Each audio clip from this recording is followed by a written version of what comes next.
Hello, in this tutorial I just want to talk about the addresses and hardware registers and how they differ. Addresses can be hardware registers, but they're also locations where you can store data and variables and whatever you need for your games. As you can see, there's areas that are locked. These tend to hold a lot of hardware registers. That is, these are locations that are tied to the VIC or the SID, things that do visual or sound things, the basic ROM, character ROM, and down here things like zero page, stack, OS vectors, and screen RAM, etc. So the program that you're running here runs from this 0800, the basic RAM. There's an injection at the very start of this, which is a basic header. It's an SYS command that basically fires up the program. It's an SYS 2062. So if you toggle this, you'll see that this is 2062. SYS commands basically trigger the program to start. That's where it reaches this SEI, LDA, STA, and so on in the rest of your code. And if you toggle the information, you can see this is actually 9 bytes because each of these instructions, the mnemonic is a byte. So the SEI is 1 byte, LDA is another. The value, this byte value, is obviously a byte. And these two are 2 bytes, right? And it's the little endian mode, which means it will have the mnemonic, then it will have 2, 0, then D0. It's kind of reading this, the lower byte, the lower value, and then the higher value. But that makes up the 16-bit address. These are obviously hardware registers, but there's nothing to stop you accessing those, reading them and writing them, whatever. You just can't really use them in the same way. Of course, you can store variables here if you like, but the side effect is you're going to see it visibly. For example, if I was to load the accumulator with a value of, I don't know, let's just say 0A, which is 10, and I store it down in this red area, I store it into, let's say, 0401, for example, and I think, okay, there's a good place to store my 10 variable, in this locked area. Let's do an RTS, so we return to basic. What will happen is it will execute this code and it's just put the letter J up there because that is a hardware register. This screen location 401 is basically the second character. You can see that it would write the screen from 401 all the way down to, I believe it's 7FFF or just before it. Okay, so if I do 7FFF like that, and we can assume that it's going to be the J down the bottom right, but it's not quite. It's a little bit shy of it. Let's do EE.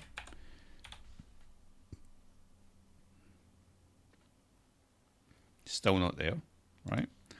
Still not quite there. Let's try DD, because we just like doing double letters.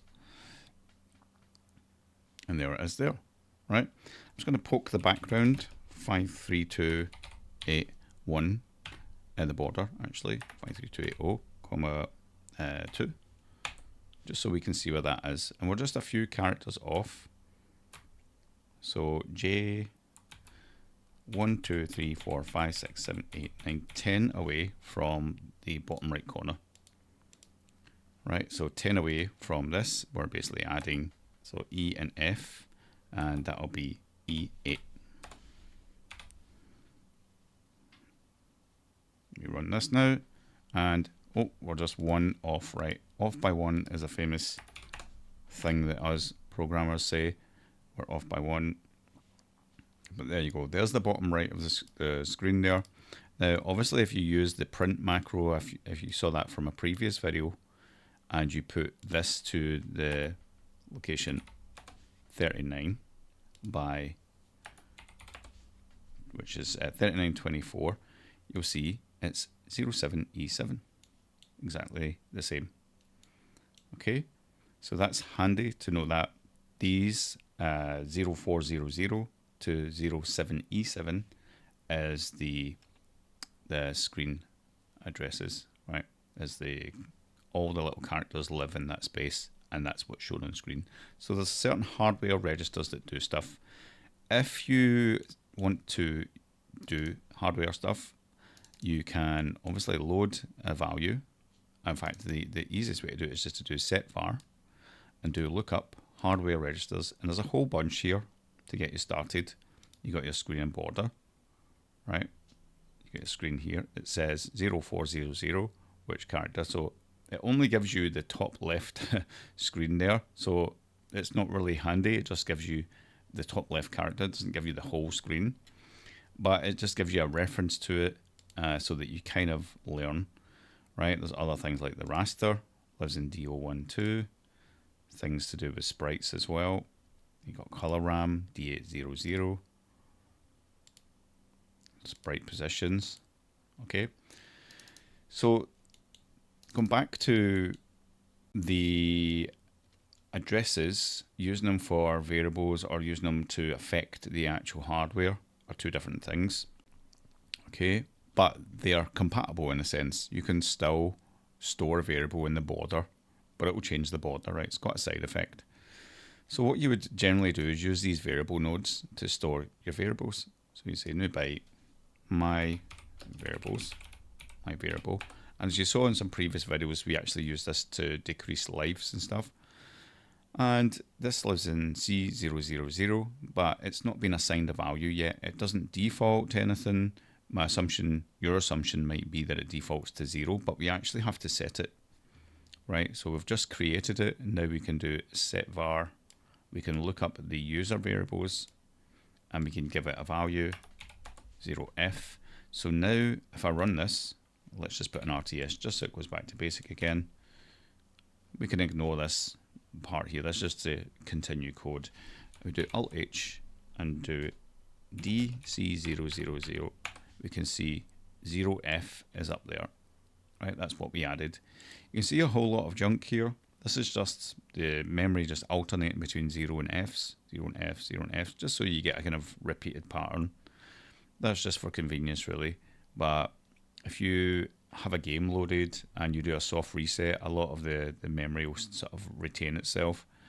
That's why you turn your computer off for a few seconds and turn it back on. It gives a chance for the memory to kind of reset. Right, anyway, so that's quite simple, right? Now let's say that you have an asset like byte data and you want to load this into C100. That's all fine as well. You can edit this and put in your other information here. Right, and whatever you want. Okay, I'm going to close that. And now all of this information is just going to be loaded to C100. We don't have to do any set variables. Assets just inject themselves into memory. And you can see it's made a little dash there. Okay, so we can do Alt-H and D, or in fact, let's do M, C100, and we can see 012423EE. That was the entries I put in. Now, if you look at this in machine code form with D, C100, it's just going to be, let's try that again, D, C100. It's just going to be these turned into instructions. It thinks this is instruction 1 with a value of 2. It thinks this is instruction 4 with a value of 23, right? Okay, so that is basically what it's done, but that's not executable code. It's just data. It's just bytes sitting in memory. So you can forget the disassembly of that. It doesn't matter. It's just the values in that particular point that matters. Now, I tried to make up an example, but I don't know how well it's actually gone here, where I had some byte data, which just does some colors, and I've fed this in through an offset, so C01E, X, install that into the border, and compare x with 5. If it's equal to 5, jump back. Okay, otherwise we're going to increase it. In fact, I'm going to change this to greater than or equal to, so let's do a change to that, because I noticed it didn't quite work as expected. So let's try that one. And we're going to jump to reset there. So let me just check what this does again.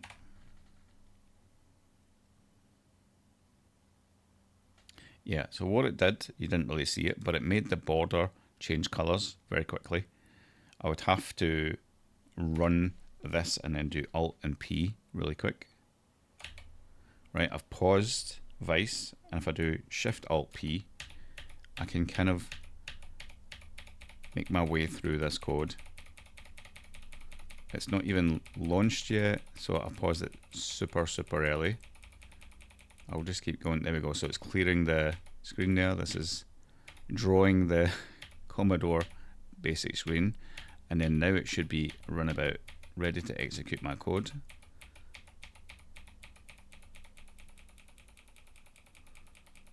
I don't think it's got that far yet either. Run. There we go. So now it's changing that, and my code is executing.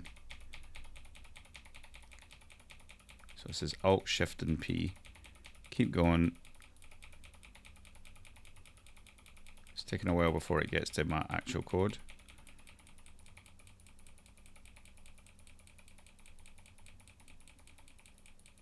I think it's waiting on the raster to get to the very bottom. So this will take a while. I'm just going to quickly unpause it and then pause it again.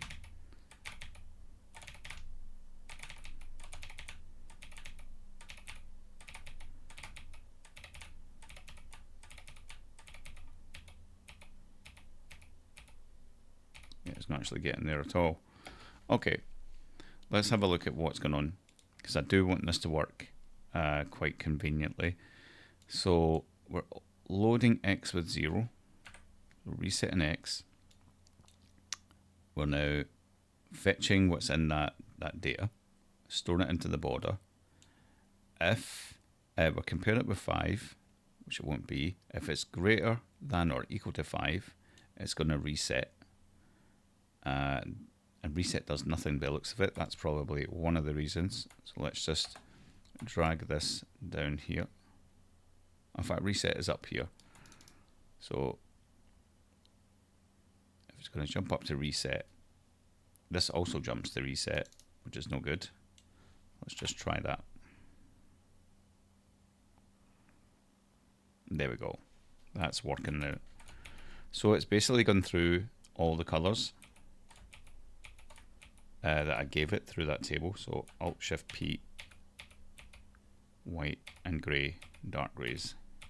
Right, but you see it splits here at this line. That's the raster line there. You can actually put a second one in and put, I think it's around about 30 or something. It should go all the way to the bottom. There we go. So that will change the border frame by frame. Actually, it goes one too many. So I'm going to change the comparison to 4.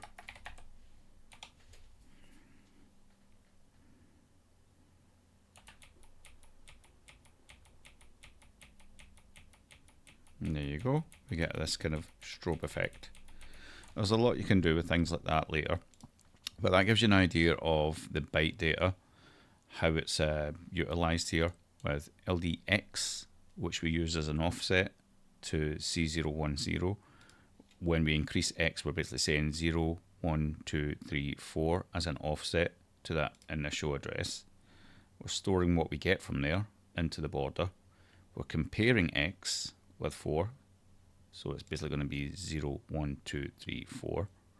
When it's equal or greater than 4, we're going to jump back to reset, which is up here, which is going to reset X and carry it on through. Otherwise, if this condition here is false, it's just going to increase X. Right. You can also use the if node for stuff like this. So the problem with this is we're not able to look at just X, right? this would only make sense if we're looking at a variable, and we can also compare two variables, right? But that's the basic check for values in terms of the X register. Hope that makes sense. You obviously don't need this org block. We don't need this here either, right? We can press F1 all the same to get rid of those. And this is our byte data. We can change this to whatever we want as well. So if we wanted to do a kind of fire effect, 2 is red, I think A is pink. Let's actually do 9 for orange, A, and yellow 7. And let's run that again. Again, you can do Alt P, and you can get that effect there. Red and then brown. Actually, that's not what I wanted. I did want a different color. Maybe it just looks brown. I think that should actually be B, maybe.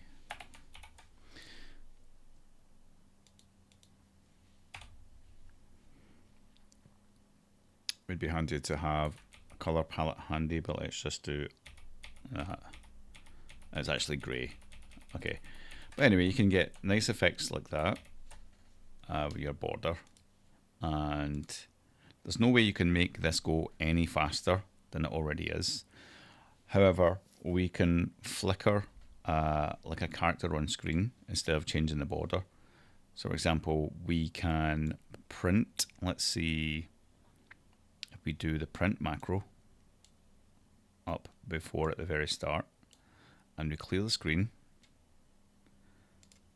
and I'll just put in a character at the top left, so I'll just leave it at default, and I'll just put in A.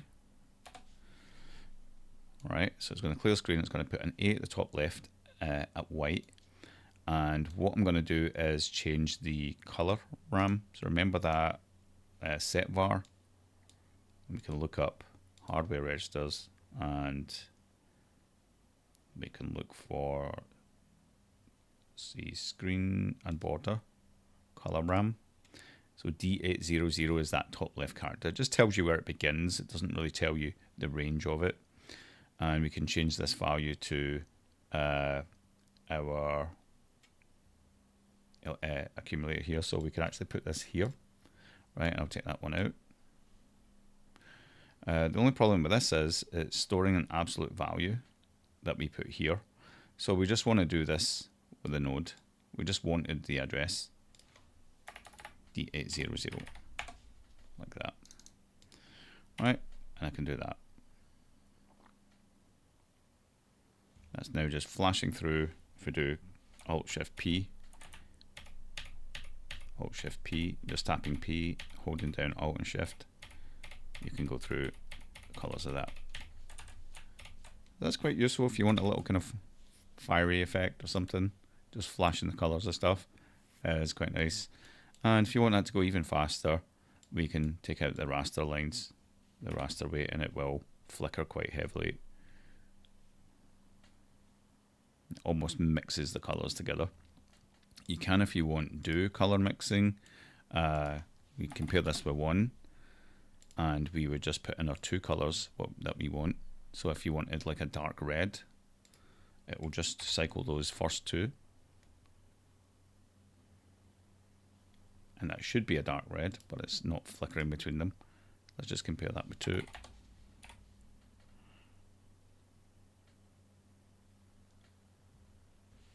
You see it's actually going grey, then red. And I think the reason we couldn't really see it do anything is because of the raster timing. So let's just change that back to 1. If we brought in these again, just so it waits for the full screen. We don't need this one. This is only for the full border. This one, it's just the background, just until it's finished from the top of the screen to the background. Right, you can see it flickering there.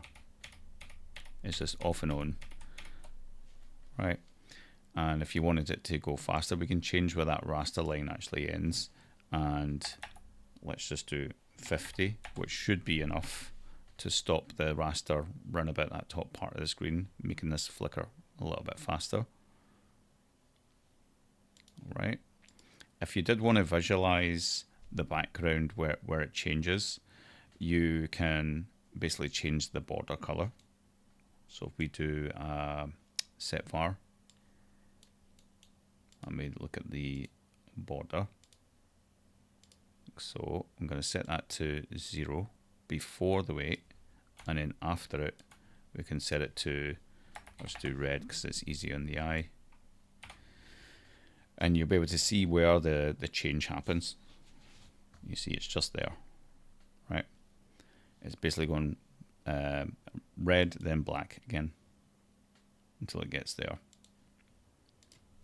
All right, you can also do something like put that there, and that will give you a sense of how long this is taken.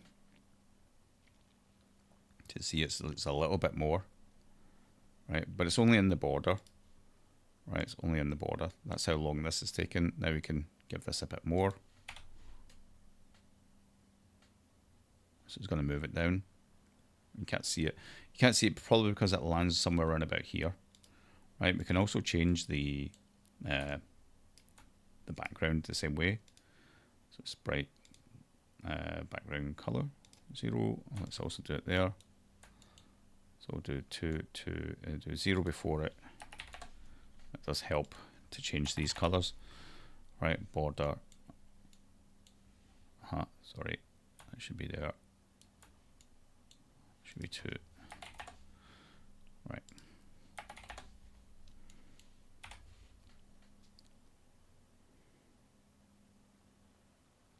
Right, we still don't see anything yet. Let's just take that out. So border, background, border, background, border, background. Yep. There you go. Right, so that's where that raster line ends up with that kind of weight. Okay, so we can change this to a smaller value, 20, to see where the line is there. See, it's up here, so we're not actually reaching this in time for it to change.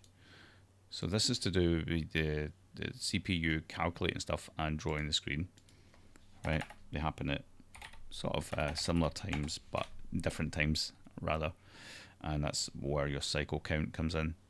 See, this is just after it, so we get this flicker effect there. Okay, that just gives you a precursor to raster timing. We'll talk about that later, like interrupts and stuff is much more advanced. And hopefully this has been a useful tutorial for you for understanding how the variables work, hardware registers, and so on and so forth. Thanks for watching this one. I'll catch you in the next.